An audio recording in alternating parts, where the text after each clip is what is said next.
Su ideología es utópica. Usted está buscando un mundo ideal, pero con las propuestas que tiene no las va a lograr. Y lo único que va a generar es pobreza en el país. Es que los ricos pierdan su riqueza y es que los pobres sigan quedándose en la pobreza. No confundamos. ¿Cuál es mi ideología?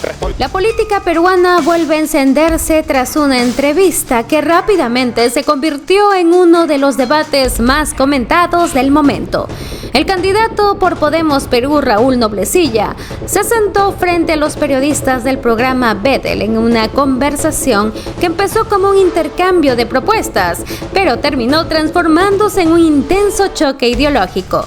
Durante la entrevista, varios momentos elevaron el tono del diálogo, revelando posturas firmes, confrontaciones conceptuales y profundas diferencias sobre el rumbo del país.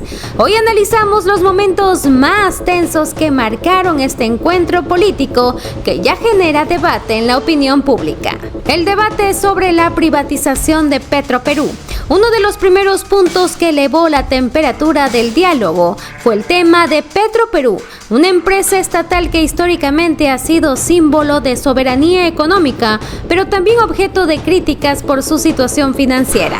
Durante la entrevista, Noblecilla rechazó tajantemente cualquier posibilidad de privatización, señalando que Petroperú representa un activo estratégico del Estado peruano y que su eventual venta podría significar, según su visión, la pérdida de control sobre recursos fundamentales. El pueblo, Petroperú, ¿usted marca una postura distante a lo que es la privatización o se podría evaluar un porcentaje a la privatización de Petroperú? A ver, Juan Diego, ¿nosotros qué postulamos? Postulamos... En concreto, pues, postulamos que no podemos seguir rematando los patrimonios de la patria. Ya tuvimos con el asesino de Fujimori y el otro asesino y criminal de Montesinos una repartija de la mayor muestra de corrupción que una dictadura ha hecho en nuestro país. Si tú recuerdas, tal vez por la edad no tanto, pero sí por los libros de historia, objetivamente hablando, se vendieron todas las empresas bajo el mismo postulado, que no sirven, que están en quiebra. Entonces, ¿qué pasaba Grecia y Juan Diego? Por ejemplo, Solgas se vendió en 10 millones. ¿Tú sabes a cuánto vendieron los que compraron en 10 millones a los 6 meses? En 50 millones. Es decir, tú te das cuenta cómo realmente todas estas privatizaciones tienen también soterradamente un interés corrupto que no nace del Estado, o bueno, sí del Estado capturado por los grupos de poder, sino por esos fascinerosos que hoy nos siguen gobernando económicamente. Este antecedente entonces se remarca que Raúl Noblecilla está en contra de cualquier tipo de privatización de Petroperú. Por supuesto, pero déjame decirte por qué Petroperú no debe ser privatizada. Sin embargo, el ambiente se volvió más tenso cuando los entrevistadores cambiaron el enfoque hacia la sostenibilidad económica de la empresa. Allí comenzaron los cuestionamientos sobre cómo garantizar la viabilidad financiera de Petroperú, exigiendo respuestas más técnicas relacionadas con cifras, planes de reestructuración y mecanismos de eficiencia. El contraste fue bastante evidente. Por un lado, el candidato defendía una visión política y simbólica de la empresa estatal. Por otro, los entrevistadores insistían en la necesidad de soluciones concretas para evitar que Petroperú continúe generando preocupación fiscal. Este momento dejó claro que el debate sobre empresas estatales sigue siendo uno de los temas más sensibles dentro del panorama político peruano. Porque me parece que estamos estafando a los privados, pues. Porque si nosotros decimos, esa empresa ya quebró, entonces vendamos fierro y vendamos chatarra. Y eso es mentira. Entonces, si nosotros le vamos a vender Petroperú a una gran empresa X, Y, Z, es porque esa empresa X, Y, Z sabe muy bien, porque no son las hermanitas de la caridad, claro, sabe muy bien que van a tener un control de negocios. Segundo, pero el privado va a querer ganar siempre. Pero lógico, va a buscar la forma de cómo explotar cada uno de los pozos petroleros. Robando o sin robar, pero va a ganar siempre. O sea, para usted el privado sí o sí va a estar en búsqueda del robo. ¿Es el privado? Por supuesto. O sea, usted... ¿De robar? El privado tiene esa motivación. No. A ver, sea claro, por favor, señor Noblecilla, usted es experto en el derecho. No, experto en el derecho no tiene que ver. Yo he visto sacerdotes violadores. ¿O no se han visto sacerdotes violadores? Pero llegar al extremo de decir que un privado busca robar es completamente atrevido, ¿no? Que es capturado por los grupos de poder para cometer corrupción. ¿De qué estamos hablando de privados? Privados que roban. Ahora bien, pues... Número 2. Religión y política, un cruce controversial. Otro punto que elevó el nivel de confrontación fue cuando Noblecilla vinculó su discurso político con principios del cristianismo social. Durante la conversación, el candidato sostuvo que los valores cristianos pueden interpretarse como una defensa de la justicia social, la equidad y la protección de los sectores más vulnerables. Sin embargo, esta postura abrió un debate inmediato cuando los periodistas cuestionaron si mezclar religión y política podría interpretarse como una forma de instrumentalizar creencias religiosas con fines políticos.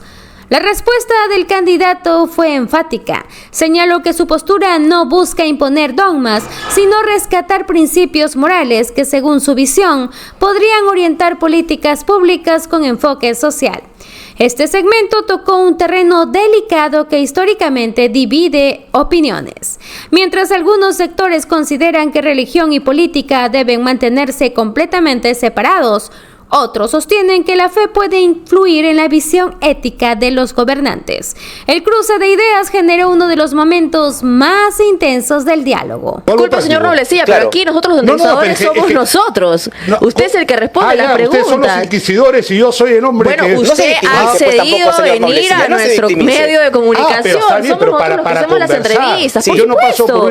Y estamos conversando aquí amablemente, afablemente. ¿Qué piensan del Estado? Mire, señor, es el aparato burocrático, por el cual se aplican diferentes monopolios y de acuerdo a Max Weber, que está lejos de cualquier quizás apreciación liberal, Max Weber dijo que se ejercía violencia a través del Estado. El Estado es cristianamente, lo que pasa es que, no es vamos que a hablar no intente hablar de cristianismo. No vayas a minimizar en números el Estado. ¿El Estado qué cosa es? Es lo que evita que una clase social se coma a la otra. Es un punto medio, es la barrera de la paz. Pero esa paz, Juan Diego ¿de acuerdo Iglesia, a quién? Disculpa, señor Noblecilla. Falso, esa es su interpretación. Claro, esa es su interpretación del Estado. Mire, el Estado se va a encargar de administrar los tres entes que son la población, el territorio y el gobierno. ¿Y cómo lo administra en el Perú?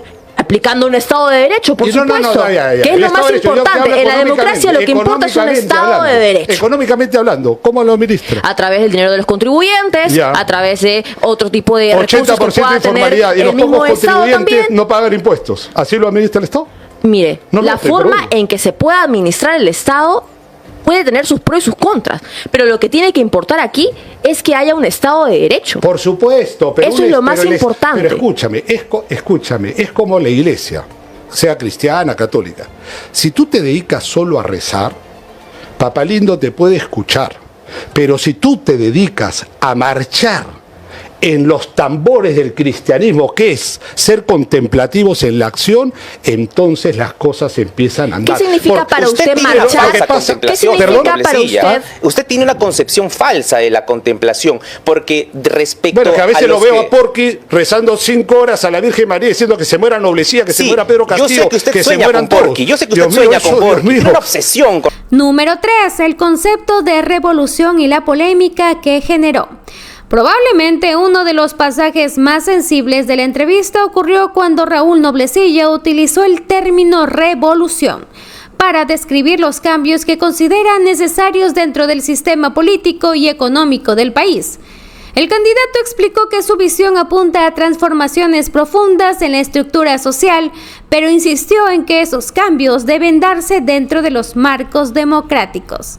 Sin embargo, el término generó inquietud inmediata. Los entrevistadores recordaron que históricamente la palabra revolución ha estado asociada a procesos de ruptura radical del orden institucional e incluso a episodios de violencia política en distintos países.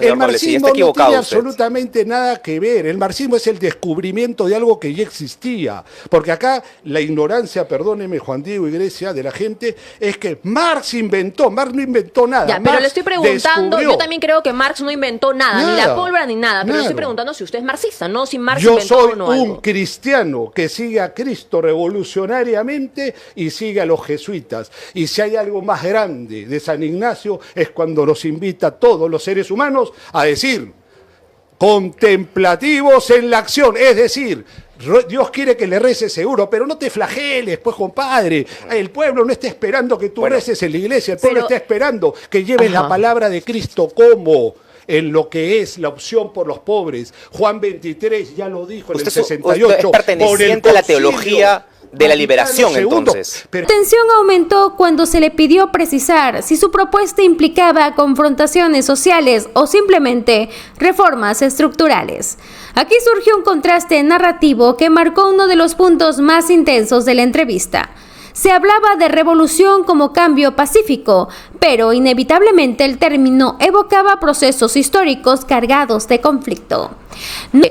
Que pobre Dios, ¿no? Que ha tenido que enviar a su hijo, cuando entendemos nosotros los cristianos que es el sacrificio más hermoso que Cristo ha hecho por la humanidad, ¿no? En segundo lugar, parece que usted tiene sus dudas con respecto a la Biblia, que nosotros entendemos que es la palabra de Dios, ¿no? Y que nos guiamos, es la Biblia, el libro santo que guía nuestras vidas, nos conduce como cristianos. Y también me parece preocupante que usted ha mencionado que es un cristiano revolucionario. Y para mí la palabra revolución tiene una connotación directamente con la violencia, ¿no? Y de hecho Karl Marx decía, ¿no?, que la violencia es la partera de toda sociedad vieja, que tiene que volverse a ser una nueva sociedad. Entonces, a través de la revolución se busca llegar a un cambio, pero con la violencia. ¿Cuál es su punto de vista? Me interesa conocer ello. Gracias, Grecia. Gracias. Lo primero es que yo soy católico.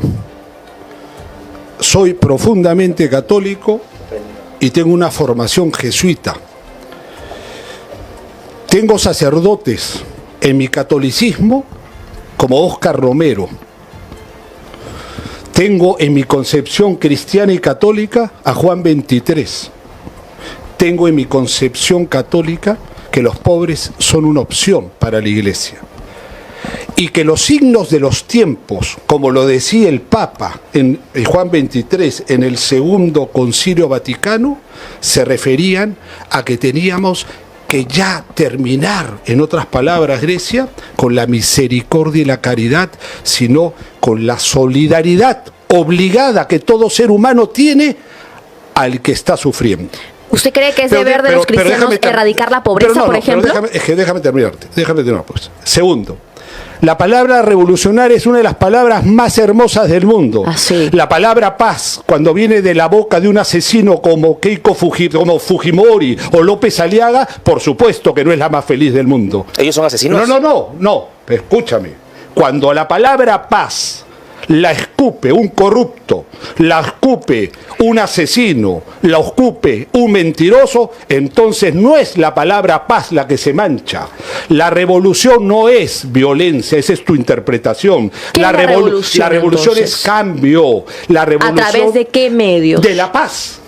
También se puede hacer revolución. O Gandhi no hizo una revolución. ¿Usted cree que la revolución a través de la paz es posible bajo la doctrina izquierdista? ¿Qué le decimos a Gandhi? Que no hizo nada.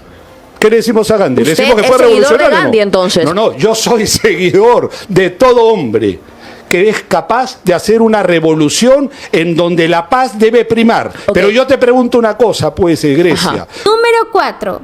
Acusaciones contra los medios de comunicación. La entrevista tomó un giro aún más confrontacional, cuando el candidato cuestionó el rol de ciertos sectores mediáticos en el país. Durante su intervención, Noblecilla sugirió que algunos medios podrían estar alineados con intereses económicos o políticos, lo que generó una reacción inmediata de los entrevistadores. Los periodistas defendieron el papel del periodismo como herramienta de fiscalización del poder, señalando la importancia de mantener independencia informativa. El intercambio dejó de ser conceptual para volverse más directo, ya que el candidato mencionó experiencias personales relacionadas con el tratamiento mediático, que, según su percepción, habría recibido en determinados contextos. Este momento tocó dos pilares fundamentales de cualquier democracia: la libertad de prensa y la confianza pública en la información. No, pero espérate, pues. ¿Cómo fue la independencia del Perú? ¿Con pañuelos o fue una lucha armada entre los españoles y los hombres que querían independencia? Entonces justifiquemos y normalicemos la violencia en el país. Es que eso es lo preocupante. Estamos ante jóvenes que nos están escuchando y que van a pensar que el medio y el único medio para cambiar el país es a través de la sangre, a través de la violencia. Ese es el discurso que yo escucho continuamente en la izquierda. De aquellos que, por ejemplo, han asusado a tantos jóvenes a que salgan a marchar y han terminado muertos. Por supuesto que no. Entonces yo podría decir, como el puerco de este chancho, el alcalde de Lima, se flagela y como es cristiano, está obsesionado con Rafael López Aliaga. No entiendo qué tiene que ver aquí López Aliaga. Es lo que a mí me está, no me molesta, sino me preocupa, porque la violencia no parte del pueblo, la violencia parte de ese fanatismo de ¿qué? De creerse ese grupo de poder que prácticamente la bula papal los ha hecho dueños de mi Perú y dueños del mundo. ¿Nos está diciendo fanáticos a nosotros? O sea, ¿cree usted que nosotros somos fanáticos? Entonces, tú eres ¿a quién? una joven que tiene que leer más. Y no solo la Biblia, porque la Biblia es perfecta, pero no te puedes basar tu historia del Perú si solamente tienes una lectura evangélica. Hay que ir más allá del evangelio. ¿Pero qué le hace pensar a usted que nosotros solamente leemos la palabra de Dios? También leemos otros libros, y el hecho de que pensemos diferente no me invalida a mí en el rango intelectual. Respeto. Pero usted me acaba de decir, ¿qué piensas de Trump? ¿Qué piensas del loco Trump que invade pueblos en el mundo? ¿Qué piensas de los palestinos que mueren? Pero no tengo derecho no se confunda, señor. No se confunda. Yo no me estoy postulando. No, pero tú hablas de la violencia. Entonces yo te pregunto, a ver, tú eres candidata a la diputada. No, pero no importa, pero escucha, pero es una periodista, eres más importante que yo, porque yo estoy en neutro, yo todavía no sé si voy a ser candidato. Tú estás dirigiéndote al pueblo. Correcto, y en el día de hoy hemos venido a entrevistarlo, así que responda a las preguntas. Creo que quiere su bloque religioso usted, señor Noblecilla. Hermano, tengo sacerdotes que son capaces de quitarse el auto y marchar junto al pueblo. Pero lo que déjame terminar eso. Grecia dice la violencia, la sangre, ¿verdad? Entonces yo me pregunto, con ese énfasis, ¿por qué no le dices a los miserables y pegados al anticristo como Netanyahu, como Trump, que no sigan asesinando y masacrando niños? ¿Por qué no les dices eso con firmeza? Dile, imperialismo norteamericano, déjate bombardear a los niños de Gaza, no le vendas más armas al terrorista de Netanyahu. Entonces, por ejemplo, que Donald Trump haya sacado a un dictador... ¿Qué mató menos? La política fujimorista. Déjeme terminar. Que Donald Trump haya sacado a un dictador que ha matado a miles de personas en Venezuela. Ese es el valor cristiano de usted. Entonces, ustedes ponen en la balanza qué mató más. Por supuesto que no. Yo pongo en la balanza la justicia social. La única forma de sacar a un dictador, de recuperar el poder, ¡qué bueno! Y la única es a través de la fuerza, no de la violencia. Llamando a la violencia en Perú porque la dictadura económica de los grupos de poder. Escuche lo que le estoy diciendo, a través de la fuerza. ¿De la fuerza, güey? No de la violencia. Ahora, recuerde usted la fuerza de la ley. Es lo más importante. Y la fuerza de la ley es matar 50.000 niños. Escúcheme, ¿usted no cree en la fuerza de la ley? ¿Cómo van a trabajar los policías en nuestro país cuando tengan que 50.000 niños erradicar a los criminales? Yo no puedo justificar, Grecia, con Biblia o sin Biblia, discúlpame, con Biblia o sin Biblia, que tú estés justificando que 50.000 niños en Gaza hayan sido masacrados por la fuerza sionista. No estamos hablando de Gaza, estamos hablando de Venezuela. Todo ser humano, oye, cristiano, tú eres cristiano en el Perú o en el mundo. Señor Robles, es que usted está haciendo una mezcolanza de todo esto. La confusión no sé en qué momento nos fuimos a Gaza. Estamos en Venezuela. Estamos hablando en Venezuela. Porque si tú amas la vida... Que para intentar validar su argumento está que intenta jalar de por aquí y por allá. A ver, señor Noblecilla. No, para terminar esta parte, por favor, Juan Diego. Ya lo dejé terminar, pues, señor Noblecilla. Vale tanto en el Perú como en cualquier parte del mundo. Es la misma dignidad para el ser humano. Eso es lo que te quiero quiero decir. Ahora, señor Noblecilla, una pregunta clara y me gustaría que pueda... Número 5. El debate sobre violencia política y protesta social. Uno de los puntos más delicados desde el punto de vista institucional surgió cuando se abordó el tema de la violencia política. Los entrevistadores plantearon escenarios históricos donde procesos políticos radicales terminaron derivando en episodios de confrontación social. Frente a ello, Noblecilla intentó establecer una diferencia entre violencia política y movilización ciudadana. Según su postura, los cambios estructurales pueden darse a través de la presión social y la protesta, siempre dentro de marcos democráticos. Sin embargo, el debate subió de tono cuando se le preguntó hasta dónde deberían llegar las manifestaciones sociales y cuáles serían los límites frente al orden público. Este tema es particularmente sensible en el contexto peruano, donde las protestas han generado profundas divisiones políticas y sociales en los últimos años. Particular, ¿no? Entonces, en efecto, ahora, bajo esa perspectiva, usted particularmente ha venido igualmente siendo señalado por denuncias de violencia física. Usted reconoce que tuvo discusiones acaloradas que lo terminaron conduciendo a esas denuncias y se sostienen con algún tipo de validez, señor Noblecilla. Gracias por la pregunta, Juan Diego. Lo que también te quiero decir es que la sabiduría nace no solamente de la experiencia, sino de un trabajo serio y profesional cuando se intenta insultar y denigrar a alguien. Ayer justo, mira, te agradezco la pregunta porque mira, no pensaba en verdad hacerlo público, pero como todavía existen algunas dudas, lo voy a hacer público. La madre de mis hijos, con quien me separé hace muchos años, ya le envió una carta al comercio, en donde tajantemente les dice que los va a demandar, porque han puesto el honor de la familia de ella y de mis hijos, que son menores algunos, bajo un escrutinio malvado. ¿Usted los va a demandar al comercio? No, yo no. ¿Sabes qué? Yo no tengo tiempo de mandar a nadie. Entonces, pero Carelia, la mamá de mis hijos, que ha sido señalada como que yo la hubiera agredido, bueno, ya le está respondiendo al comercio. Gracias por la oportunidad. Yo no soy un ser violento, ni mucho menos con las mujeres. Y no porque Dios me lo diga, no sino porque me nace. A su pareja no le va a apoyar en esa demanda a su pareja. Pero escúchame, usted es un penalista que defiende causas justas. Escúchame, ¿Esa no es una causa justa? Escúchame. ¿Tú crees que me voy a pelear con el basurero del comercio, que debe estar muy temeroso de Raúl Noblecilla? Pero ojo, no de Raúl Noblecilla. ¿Cuál es mi cámara? Señores del comercio, me robo un minuto. Ustedes y su pasquín se pueden ir al tacho de la historia y crean bien y sépanlo acá que vamos a cambiar la Constitución, así que preparen a sus patrones para que no sigan diciendo que Raúl Noblecilla golpea a las mujeres, porque hasta la mamá de mis hijos, de la cual estoy divorciado hace muchos años, ya los va a demandar, porque todo es injurioso, como es el pasquín del comercio, que ni para envolver pescado sirve. Entonces usted no ha maltratado ni a la madre de sus hijos ni a sus hijos tampoco. Dios mío, ¿sabes qué?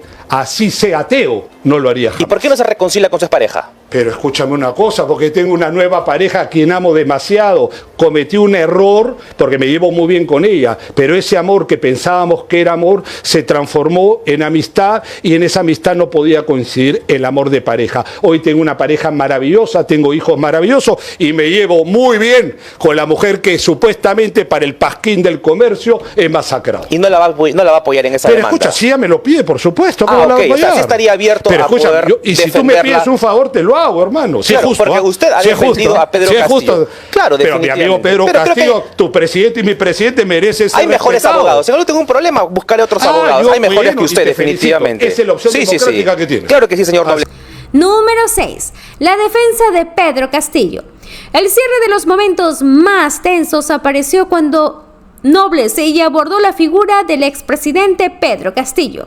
Durante la entrevista, Raúl planteó que Castillo representó a sectores populares históricamente excluidos del poder político. De esta manera, sugirió que su salida del gobierno estaría vinculada a conflictos estructurales dentro del sistema político peruano. Esta posición generó una reacción inmediata por parte de los entrevistadores, quienes cuestionaron la gestión del exmandatario y las decisiones políticas adoptadas durante su gobierno. El intercambio volvió a elevar la intensidad del diálogo porque cada parte defendía interpretaciones completamente distintas sobre el mismo episodio político. Este segmento reflejó claramente la polarización que aún existe en el país respecto al legado político de Pedro Castillo. ¿Va a convertirse entonces, de llegar a ser presidente, José Luna Gálvez en un nuevo Fujimori, en un nuevo Alberto Fujimori? Para poder armar una nueva constitución. No, pues, pero escúchame, la constitución del tirano, asesino y sinvergüenza de Fujimori fue así. Dieron un golpe de Estado. A lo Pedro Castillo. Ya, pero ya, pues, a lo que tú quieras, ¿ya? Dieron un golpe de Estado, ¿y qué hicieron? A partir del golpe de Estado, empezaron a rematar las empresas, hicieron que todas esas 12 familias empiecen pues a crecer obscenamente, y luego al año siguiente llaman a un Congreso Democrático Constituyente, si no me equivoco se denominaba así, la dictadura denominó así. ¿Qué cosa era ese Congreso, Juan Diego Iglesias? Era un Congreso de la derecha, del fujimorismo, porque la izquierda ni siquiera se atrevió a participar por un tema de ética. El aprismo, lo que quedaba de moral de esos sinvergüenzas hoy, tampoco quiso participar. ¿Y qué constitución nos hizo el liberalismo? La constitución que hoy tenemos, con 12 millones de señor Noblecilla, aterricemos rápido, que nos gane el tiempo. ¿Cómo va a ser, Raúl Noblecilla? Asamblea Constituyente, que el pueblo escriba, porque ya no la va a escribir Romero, ya no la va a escribir Brescia, ya no la va a escribir Marzano, ya no la va a escribir Arias de Poderosa. Esta vez el pueblo peruano, con su puño, con su leta y con la sangre que ha derramado por defender el voto del presidente Pedro Castillo, pues tendrá que escribir su nueva constitución. Y estoy seguro que Dios nos va a bendecir. Estoy seguro. Señor Noblecilla, una consulta. Usted ha mencionado en reiteradas oportunidades la palabra pueblo. Y eso me recuerda mucho pues a Pedro Castillo, evidentemente a quien también usted defiende. ¿El pueblo de Dios? ¿También lo dice Pedro Castillo? Déjeme terminar. El pueblo de Dios. Pedro Castillo era un personaje que venía de lo más profundo del país y eso era lo que generaba a lo mejor esta cercanía con sus votantes, ¿no? Sin embargo, yo encuentro en usted de manera particular una persona que precisamente no viene del pueblo ni de lo profundo del Perú. Usted sabe que usted ha estudiado en un colegio, uno de los más caros del Perú, en el Marca. Sí, soy un club de lujo, ¿eh? Exacto. Y tengo chofer en la puerta. Qué bueno. Es un rico. Bien por usted. ¿Es obscenamente rico usted? No, obscenamente rico no. Porque usted le ha llamado a los minocasados obscenamente ricos. Entonces, sí, pero no seas malo, no me vas a comparar pues con lo fascineroso de los grupos de poder. Ya quisiera, Grecia, a ver, yo estoy en el margen. Pero déjeme terminar, que no he terminado todavía la pregunta, para los dos. A ver, entonces... Pero te ahorro el tiempo, porque sé a dónde vas. No, tranquilo. Claro, entonces, mi pregunta es, ¿de dónde presuntamente parte su conciencia social? ¿De dónde parte mi revolución? A ver, como usted le llama revolución. Claro. A ver, Grecia, pero escúchame, vamos a quitarnos, en verdad, vamos a estructurarnos colonialmente. Como Raúl Noblecilla tiene el iPhone, ni siquiera es del 16, no hay que hacerle propaganda a esto. Como Raúl Noblecilla es socio de un club, Raúl Noblecilla estudió en tal o cual colegio. Entonces, Raúl Noblecilla, estás loco. ¿Cómo vas a hablar de los pobres? ¿Cómo puedes pedir reivindicación al pueblo? ¿Cómo puedes cambiar la Constitución que mantiene privilegios para tus amigos? Acá no se trata de amigos, señores. Aquí se trata de seres humanos. Aquí se trata de un Estado que pueda llegar a todos con dignidad. Dignidad. Los momentos más tensos de la entrevista entre los periodistas de Betel y Raúl Noblecilla evidencian que el debate político peruano continúa marcado por profundas diferencias ideológicas.